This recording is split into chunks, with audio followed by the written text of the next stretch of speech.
Good Monday morning, ladies and gentlemen. Got a job to go to. Going to use the excavator with the mulcher there. There it comes into focus. Yeah, going to use old mulchy over here to clear around some trees and do some other stuff. So let's see what we can do. As per usual, please like, comment, subscribe. Little subscribe button down there would be great. Yeah, let's see what we can get into. Monday morning, so I'm a little meh. But yeah, so let's kick some butt, all right. I will talk more about that later and why I installed it, all right.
All right, ladies and gentlemen, so it's been a while coming with this video, but as you've seen, I was just doing a little bit of mulching here and there. This problem has been creeping up slowly, and I'm trying to remedy it with things here and there, keeping stuff clean. So my problem is the excavator slowly starts to overheat. Gets warmer and warmer and warmer. And then on a nice hot day, even with the air conditioning off and all that stuff, it overheats.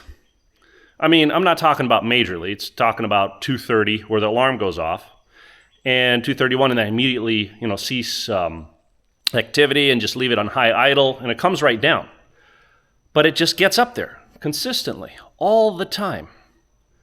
And okay, so I'm going to show you some things. This was a last resort. I'll tell you about that later, which I hate doing. So, the design on these machines.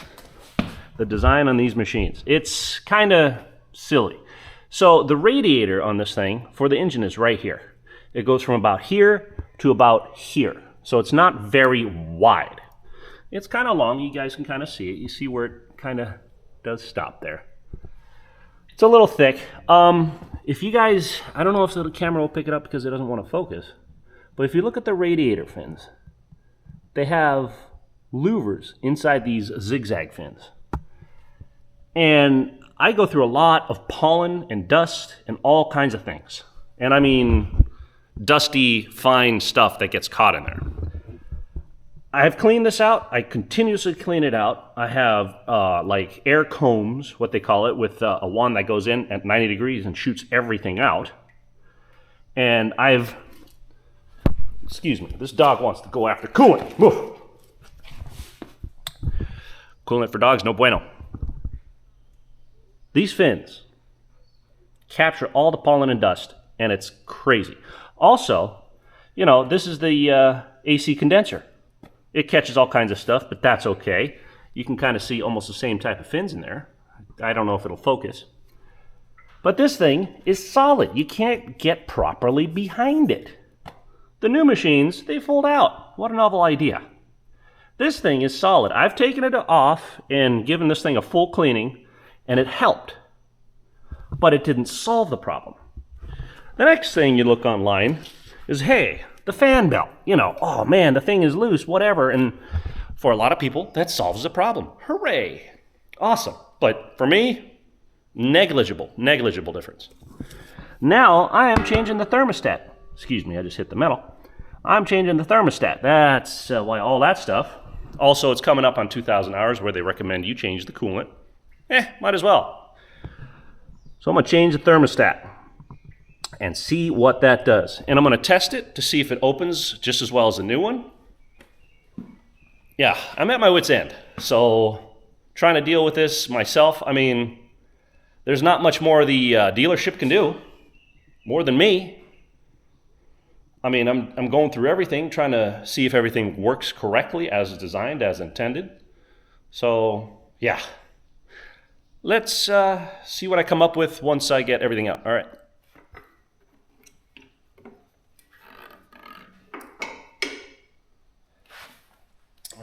Let's get you guys in here. So here's the top of the water neck. It looks absolutely squeaky clean in there. No problemos. Here's the thermostat right there. Let's see if I can pop that thing out. All right. There she is. All right. I think it's time to maybe test this sucker. Oh, I see a little bit of scratchy there on the side. I don't know if you guys can see that. This is the first time I'm looking at it too. All right, let's go test it. All right, ladies and gentlemen. So, we're in the kitchen cooking up stuff. Thermostats. So, my whole reasoning is not to check when the thermostat opens, but how well it's opening. So, let me do that, and we'll go from there.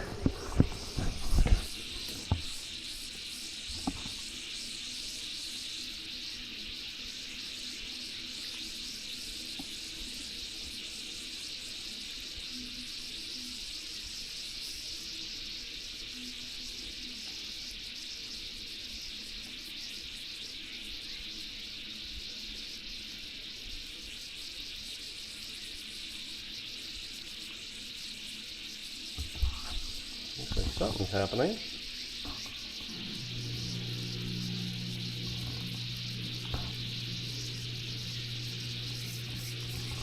Yeah, there you go. It's open.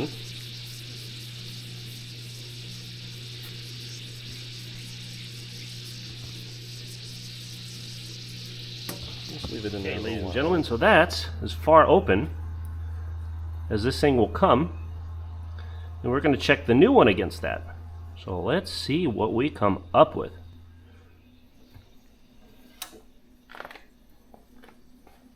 Okay. Seems about the same. I guess we'll have to check. All right. All right, fun little gasket thing. So this is a little piece of metal. It was so finely smushed on there, I thought this rubber was the stuff getting off, and then all of a sudden everything moved, and oh my God, it came off. Look how clean. Well, that's in there now. But yeah, everything looks clean. I'm gonna clean this off just a skosh more, just to have a perfect nice surface. But yeah, as you can see, this is the top radiator hose thermostat housing. So I just, folded it out like this. Perfect, easy, didn't even need to unattach the hose. I'm gonna get the thermostat in there nice and clean, make sure the flange is all good, and then put it back together. All right, ladies and gentlemen. So, as you guys see, everything's back in, snug down, no problemo, easy, easy. What I'm gonna do is I'm gonna use an airlift, pretty much a vacuum sucker inner, to put fluid back in there. And don't mind the anti-seize mishap or mechanic eyeliner. But that's another story. So, no, I'm going to fill it up and go from there. All right, ladies and gentlemen, the first part is this. This goes into the radiator cap thing right here. Analyze. I'll get that in there. Let me make sure we get a good tight fit. All right. I'll show you when we're back. First, you want to put this on, which will create a vacuum by sucking air out. I'm going to close that off, put that there, boom. So this is, you can also use this for evacuating and all that stuff, but since this is all out, we're just going to do that. So get the air hose here, stick her on there, just make sure there's not too much strain, like there is on this thing right now. Excuse me.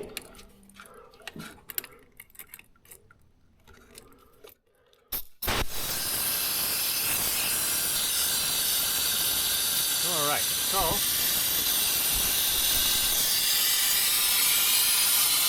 starting to draw a vacuum.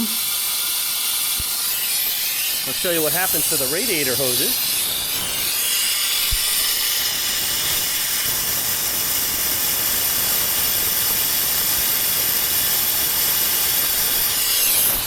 What we're doing is we're sucking a vacuum and making sure there are no leaks.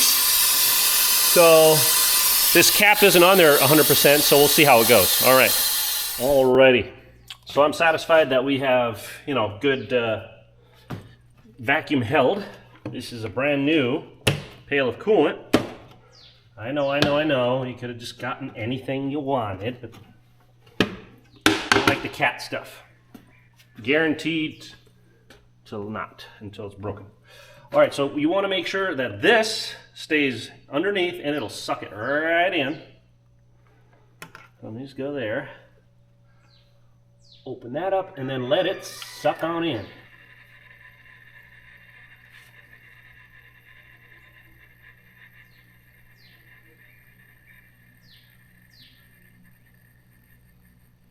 And it sucks it right up real quick, like you wouldn't believe. Literally, the atmosphere is pushing the fluid in, so.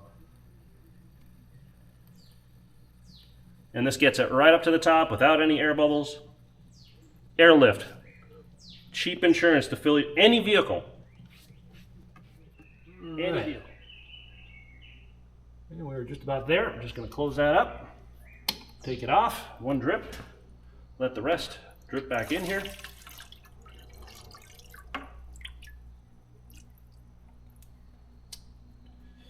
All right, that used about 2.5 gallons, which makes about sense because I didn't drain every single iota. All right, we'll come back with a proper test. All right, I'll show you how full this thing makes it. Nice and full, up to the top there. Very, very nice. And as you guys will probably be able to see, the radiator hose fills up nicely. All right, ladies and gentlemen.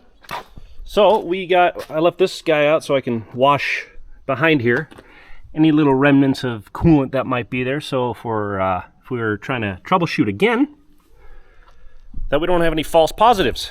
So I'm going to clean everything out. I have this aimed down that way so all the water gets out of there.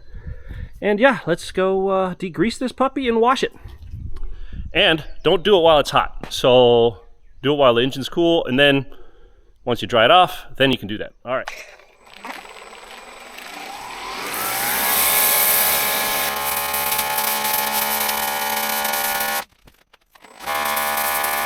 All right, I like to soak everything. Just let it drip. Get all that soap in there everywhere. Then don't try to, be aware of, connectors like this, and don't blast directly at connectors. Just kind of wishy-washy it off kind of there. But pretty soon a valve adjustment's coming up, so it's kind of nice to have a clean engine. So yeah, let me wash it off and show you guys. Also, make sure to clean these out first. I did that yesterday. And then I'm going to gently try to push that way, try to push everything out of there. We'll see if that works, and we'll go from there. All right, ladies and gentlemen, we are clean.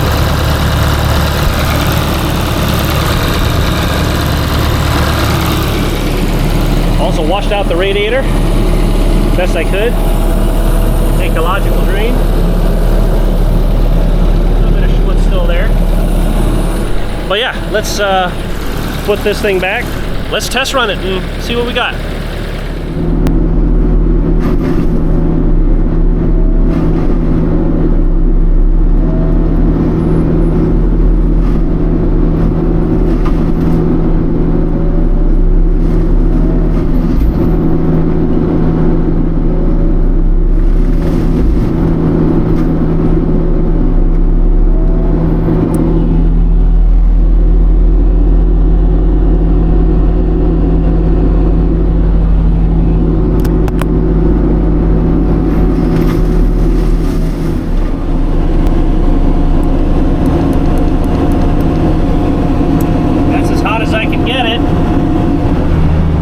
Day, so unfortunately I can't get it any warmer, but I guess it's better, so we'll see. We'll go with it. We'll try another job with it, and yeah.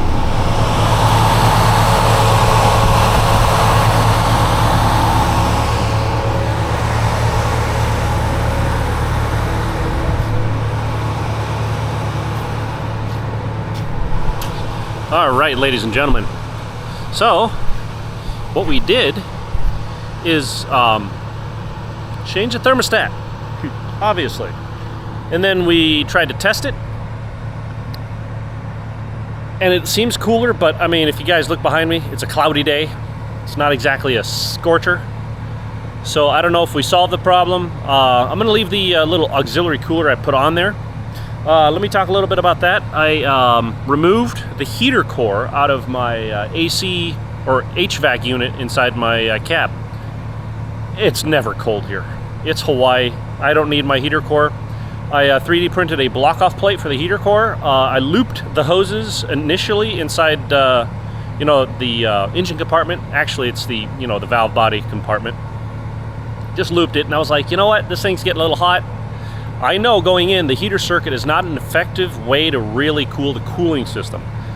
It's the tiniest crutch, but for me, it did enough to not overheat. So, I mean, there is no capacity in the heater circuit, so don't, expect miracles if you ever were to do that. Word of caution. But it's just enough to help it out a little bit.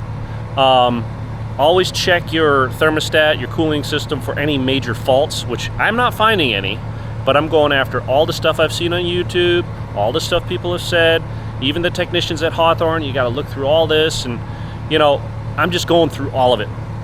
So in conclusion, we'll see how this thermostat works out. If it works out, great. If not, I believe the cooling system on these older 305.5 E2s are just a tiny bit underrated for what they're doing. And of course, I have a mulcher on there that's running full blast all day long. It might be pushing the machine a little bit. So it's a little bit my fault. And I think it's just there's not enough overhead in the cooling system for this machine. The machine doesn't bog. It doesn't seem like I'm really overdoing it. Who knows? So, well, I hope you guys enjoyed the video. As stated in the beginning, please like, comment, subscribe. Hope this helps somebody out. And yeah, stay tuned for more goodness. And I'm gonna get my anti-seize out of my eye now, because don't shake a bottle of anti-seize unless you know the top's on. Rookie mistake. All right, thanks for watching, guys. Aloha.